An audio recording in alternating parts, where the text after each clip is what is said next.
Michael, drink your drink. They said never have I ever sucked toes. Drink your drink. He be sucking these toes. Girl, you sound like a motherfucker. Cause this is my birthday, bitch. And I am 28. I will smack a big bitch. What that bitch wanna do? I'll send you right to the Lord.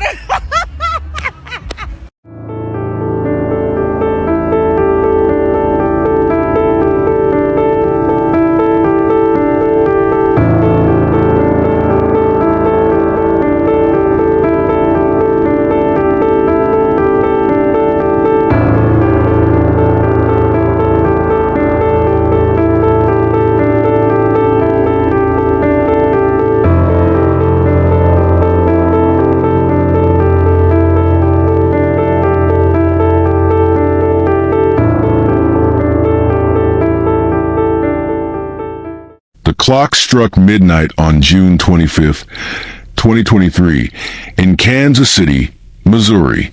The air was thick with summer heat, the kind that clings to your skin and hums with the promise of celebration. Jasity Strong, a vibrant 28-year-old mother, was out with friends, her laughter ringing through the night as she celebrated her birthday. She FaceTimed her mom, Tamika, her voice bubbling with joy, asking, "Mama, where's your shot at?" It was a moment of pure, unfiltered happiness, a moment that should have been the start of another year of life. But just hours later, gunfire shattered the night at 57th Street and Prospect Avenue. Jassity, along with two others, lay lifeless in a parking lot, their stories cut short in a senseless act of violence. Who pulled the trigger? And why did a night of celebration end in tragedy? Welcome to Dark Truth Files, where we uncover the haunting truths behind cases that shake us to our core. Tonight, we dive into the heartbreaking story of Jassity, Jazz Strong, a beloved daughter, mother, and friend whose life was stolen in a mass shooting that left Kansas City reeling. As we unravel the events of that fateful night, we'll explore the suspects, the motives, and the devastating ripple effects on a family forever changed. What drove this act of violence? Was it a petty dispute, as some claim, or something far darker? And with a suspect in custody, why does justice still feel so elusive? Stay with us as we piece together the puzzle of a case that demands answers, a case that reminds us how quickly joy can turn to sorrow. Jasity Strong, known to her family as Jazz, was a kind of person who could walk into a room and make it feel alive. Born on June 25, 1995, in Kansas City, Missouri, Jassity was the eldest daughter of Tamika Jenkins, a young mother who was just 15 when she gave birth to her. The two grew up together, their bond more like sisters than mother and daughter. "She called me Mama Annie Twin," Tamika's sister, Trish Mitchell, recalled with a bittersweet smile. Jassity was a force of nature, bubbly, forgiving, and fiercely loyal, with a laugh that could cut through any silence. Jassity was a dedicated mother to her two children, 6-year-old Kirsten and 1-year-old Michael Jr., whom she called Junior. She poured her heart into them, cooking soul food for her son and helping Kirsten pick out outfits for school, each choice meticulously documented on social media. She captured every moment, good or bad, her family said. Jassity's love for her kids was her anchor, but she also had a playful side. She'd tease her mom, Tamika, jumping on her bed while singing made-up songs just to get a laugh. This was a grown woman, Trish laughed, doing things to brighten everyone's day. Jassity's compassion extended beyond her family. After her grandmother, Von Sil Ray Ray Strong, passed away in early 2023, Jassity channeled her grief into purpose. She'd seen how some facilities neglected her grandmother's needs, and it lit a fire in her. She became a certified nursing assistant, working in senior living facilities across Kansas City. She wanted to treat her patients the way she wished her grandmother had been treated, Trish explained. Jassity's dedication wasn't just professional. She volunteered with Trish's Purple Gift Foundation, delivering purple teddy bears to children in hospitals and shelters, honoring her grandmother's love for kids and the color purple. Jassity was also a self-taught makeup artist, a semi-finalist for a Kansas City People's Choice Award in 2023. She was on her way to becoming a registered nurse, her ambition as boundless as her spirit. She loved music, nightlife, and gathering with friends and family at Club Mama's house, as she called her mother's home. Jassity was the life of every party, her phone always out, capturing memories. But beneath her vibrant exterior was a woman who carried her family's dreams, a role model for her younger siblings, and a pillar for her community. On the night of her 28th birthday, she was doing what she loved, celebrating with friends, unaware that her light was about to be extinguished.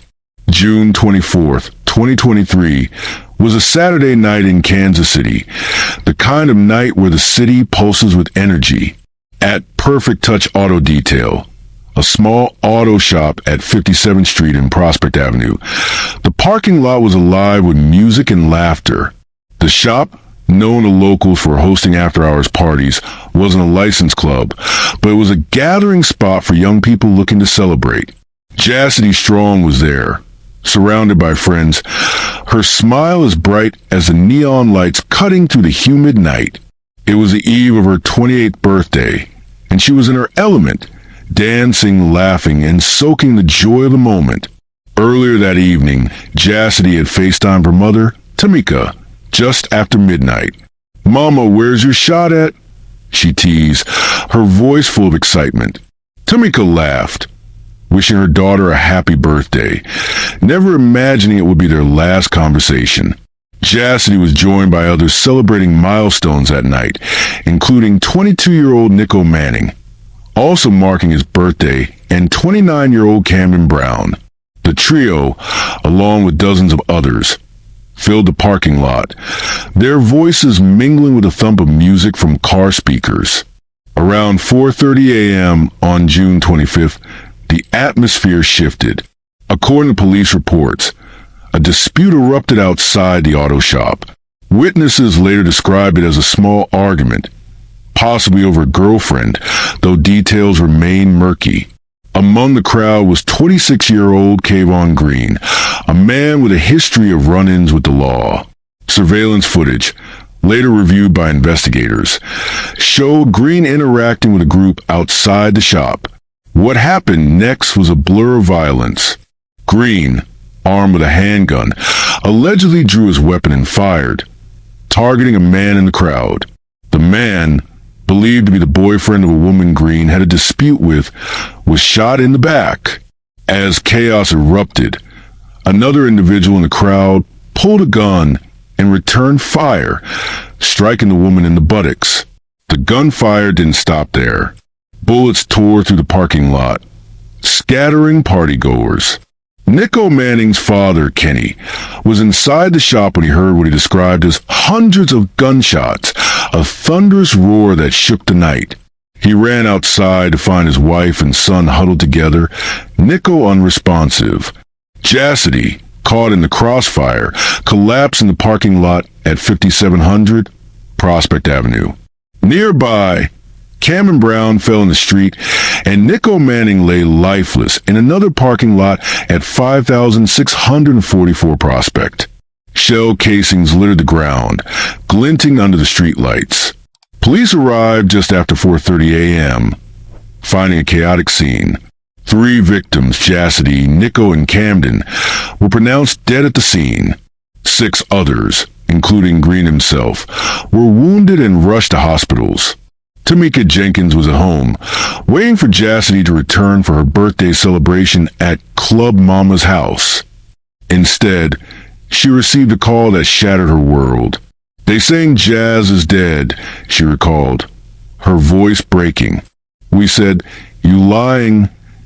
Nico's parents, Kenny and his wife, were equally devastated, having tried to save their son with chest compressions as they waited for paramedics. "All my life, I've been his protector," Kenny said. "At that moment, I couldn't protect him. The auto shop, Perfect Touch Auto Detail became a crime scene, cordoned off with yellow tape as detectives collected evidence. The shop's owner, Nate Gadsden, later spoke out, devastated by the loss of his cousins, Jassity and Camden, who were family to him. They were here to celebrate their born day, and it ended up being their death day, he said, his voice heavy with grief. Gadsden insisted the shooting happened in the adjacent parking lot, not inside his shop, but the tragedy cast a shadow over the entire area. By sunrise, news of the shooting spread across Kansas City. Reporters swarmed the scene, capturing images of balloons and flowers left in memory of the victims. Jassity's family gathered at Tamika's home, their plans for a birthday party replaced by funeral arrangements. The city, already grappling with a record-breaking homicide rate, mourned the loss of 3 young lives. Jassity's death marked the 98th homicide in Kansas City that year, a grim statistic that underscored the city's struggle with gun violence. Investigators worked tirelessly, reviewing surveillance footage and interviewing witnesses. The footage showed Green's actions as a catalyst of violence, though questions lingered about who else fired shots. The auto shop, operating as an unlicensed after-hours club, came under scrutiny. City officials later revoked its business licenses, citing multiple disturbances. But for Jassity's family, these measures offered little comfort. "I'm heartbroken," Tamika said. "My insides are hollow." Kayvon M. Green, a 26-year-old Kansas City resident, emerged as the primary suspect in the mass shooting, charged with 3 counts of second-degree murder, 3 counts of armed criminal action, and first-degree assault. Green's actions on June 25, 2023, set off a deadly chain of events. But who was Kayvon Green, and what drove and pulled the trigger? Green was no stranger to the criminal justice system. Court records reveal a history of legal troubles, including a January 2019 arrest for unlawful use of a weapon and possession of controlled substances, with a hearing scheduled for July 24th, 2023. In May 2022, he faced another charge of possession of a controlled substance, with a court date set for July 11th. Just 2 days before the shooting, on June 23rd, Green had posted a $1,000 bond in a separate case for resisting arrest by fleeing Independence Police. Out on bail, he was free to attend the gathering at 57th and Prospect, a decision that would prove catastrophic. According to Jackson County Prosecutor Gene Peters Baker, the shooting stemmed from a small dispute, possibly over a girlfriend. Witnesses reported that Green interacted with a group outside the auto shop, engaging in a heated exchange. Surveillance footage captured him drawing a handgun and firing, targeting a man believed to be the boyfriend of a woman involved in the dispute. The man was shot in the back, and the woman was wounded in the buttocks by return fire from another individual. Green himself was shot in the hand, later transporting himself to a hospital, where he was taken into custody. Prosecutor Baker emphasized that Green's actions sparked the chaos, making him legally responsible for all 3 deaths under Missouri law, whether he fired the fatal shots or not. He is the individual that set off this chain event that led to shooting by others, she said at a press conference. But questions remain. Was Green the only shooter responsible for fatalities, or did others contribute to the deadly crossfire?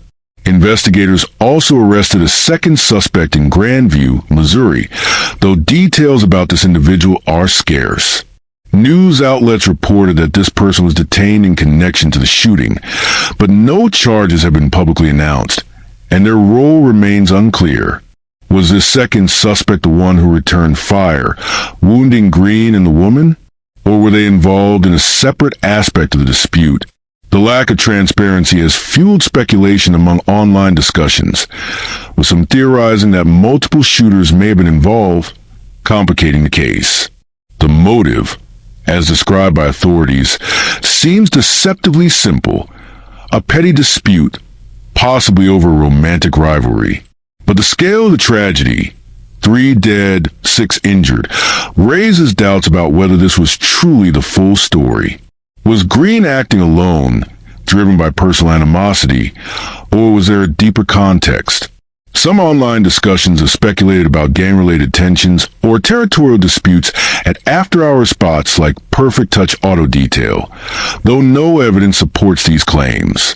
The auto shop's reputation for hosting unlicensed parties has also led to theories that the shooting was linked to broader issues of crime in the area, though investigators have not confirmed this. That Green's criminal history paint a picture of a man entangled in a cycle of legal issues, but nothing in his record suggests a propensity for mass violence. His decision to draw a weapon in a crowded parking lot, however, points to impulsivity or a lack of regard for consequences. The fact that he was out on bail raises questions about the justice system's ability to monitor individuals with pending charges. Could stricter oversight have prevented this tragedy? The case is not without its inconsistencies. Surveillance footage is a cornerstone of the prosecution's case, but its contents have not been fully disclosed to the public. Witnesses described a chaotic scene with multiple shooters, yet only Green has been charged with the murders. The second suspect's role remains a mystery, leaving room for doubt about whether Green acted alone. Additionally, the auto shop's owner, Nate Gadsden, insisted that the shooting occurred in the adjacent parking lot, not on his property, raising questions about the exact location and dynamics of the violence. Another point of contention is the number of shots fired. Nico Manning's father described hearing hundreds of gunshots, an exaggeration that reflects the intensity of the moment but complicates the timeline. How many weapons were involved? Were Jassity, Nico, and Camden killed by Green's bullets, or were they caught in crossfire from multiple sources? Forensic evidence, such as ballistics reports, has not been publicly released, leaving these questions unanswered. The shooting sparked outrage in Kansas City, with community leaders and Jassity's family pointing to systemic issues like gun violence and lax regulations around after-hours venues. The auto shop's unlicensed status became a focal point, with city officials moving to revoke his licenses.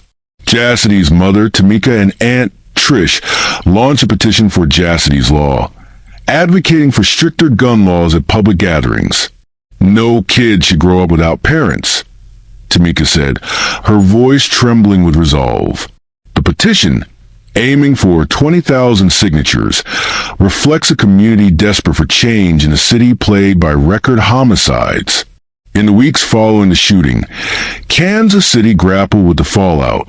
The mass shooting at 57th and Prospect was not an isolated incident.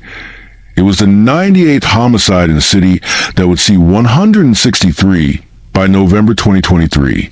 News outlets reported on the city's struggle with gun violence, with 2020 to 2023 marking the deadliest years in Kansas City's history. The tragedy at Perfect Touch Auto Detail became a rallying cry for reform, with city officials and community advocates pushing for action. One significant development was the city's crackdown on unlicensed businesses. In August 2023, Mayor Quinton Lucas signed an ordinance creating the Multidisciplinary Public Safety Task Force aimed at identifying businesses with high rates of violent incidents. Perfect Touch Auto Detail, registered under multiple LLCs, had its licenses revoked after the shooting, with officials citing its history of disturbances. "It won't bring my daughter back," Tamika Jenkins said, "but I'm glad they're doing it because it might prevent it from happening to someone else's child." Jassity's family channeled their grief into advocacy. Tamika and Trish Mitchell spearheaded Jassity's Law, a petition to amend Missouri's conceal and carry laws to ban firearms at public gatherings. By November 2023, the petition had garnered over 500 signatures, with a goal of 20,000 to present to Missouri's Secretary of State. Right now, it's prohibited to carry a firearm in a courthouse or school, Trish said. "We want to add public gatherings so people can feel free to gather without the fear of gun violence." The movement gained traction online, with community members sharing stories of Jassity's vibrant spirit and the need for safer spaces. The investigation into the shooting remains ongoing, with Kayvon Green's charges upgraded to include 3 counts of second-degree murder. Held without bond in the Jackson County Detention Center after his release from the hospital, Green faces a complex legal battle. Prosecutors argue that his initial act of firing a gun triggered the deadly chain of events, but the lack of public ballistics reports leaves questions about the exact cause of each victim's death. Was Green's weapon the only one responsible for the fatalities, or did the second suspect or others play a role? Surveillance footage remains a critical piece of evidence, though its details are closely guarded. Witnesses, including those who helped identify Green, have been praised by investigators, but their accounts are inconsistent. Some describe a single shooter, while others recalled multiple guns firing in the chaos. The second suspect arrest in Grandview has yet to yield further charges, adding to the case's ambiguity. The shooting dominated local news, with reporters highlighting the victims' stories and the city's gun violence crisis. Jassity's vibrant personality and tragic loss resonated deeply, with outlets describing her as a bright light extinguished too soon. Online discussions amplified the case, with some users speculating about unreported details, such as potential gang ties or additional shooters. These theories, while unverified, reflect the public's frustration with the lack of clarity. The media also spotlighted the auto shop's role as an unlicensed venue, sparking debates about community safety. Kansas City Police Chief Stacey Graves called for a community-wide effort to address violence, noting that the auto shop's after-hours parties were a known issue. The narrative of a senseless shooting over a petty dispute fueled public anger, with many questioning how such a minor conflict could lead to such devastation. As the investigation continues, a haunting question lingers. Was this truly a random act of violence, or is there more to the story? The second suspect's role remains undefined, and the full scope of the surveillance footage has yet to be revealed. Could new evidence, such as ballistics or witness testimony, shift the narrative? And what are the broader context? How does a city plagued by gun violence prevent another tragedy like this? As we move to the current status, one thing is clear. Jassity's family is determined to find answers, and they're not alone.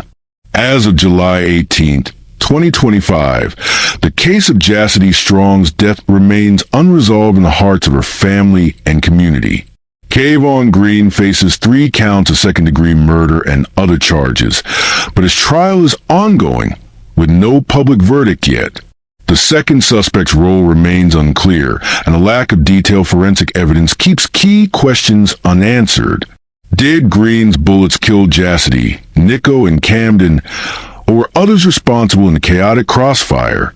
The surveillance footage, a cornerstone of the case, has not been fully disclosed, leaving room for doubt and speculation that Jassity's family continues their fight for Jassity's Law, with their petition gaining momentum but still short of the 20,000 signatures needed. Kansas City's multidisciplinary public safety task force has shut down other problematic businesses, but the city's homicide rate remains high, with 125 reported by August 2023. The tragedy at 57th and Prospect serves as a grim reminder of the work still needed to curb gun violence. Jasity Strong was more than a statistic. She was a mother, a daughter, a caretaker, and a light in her community. Her children, Kirsten and Junior, now grow up without her, their lives forever altered. Tamika Jenkins, her mother, carries the weight of her loss every day, saying, "I will never have closure." Yet, through their advocacy, Jassity's family ensures her legacy endures, pushing for a safer future. We leave you with a question. What do you think happened that night at 57th and Prospect? Was this a senseless act sparked by a petty dispute, or is there a deeper truth waiting to be uncovered? Share your thoughts in the comments below, and let's keep Jassity's memory alive as we seek justice together. Thank you for joining us on Dark Truth Files. Until next time, stay safe and never stop searching for the truth.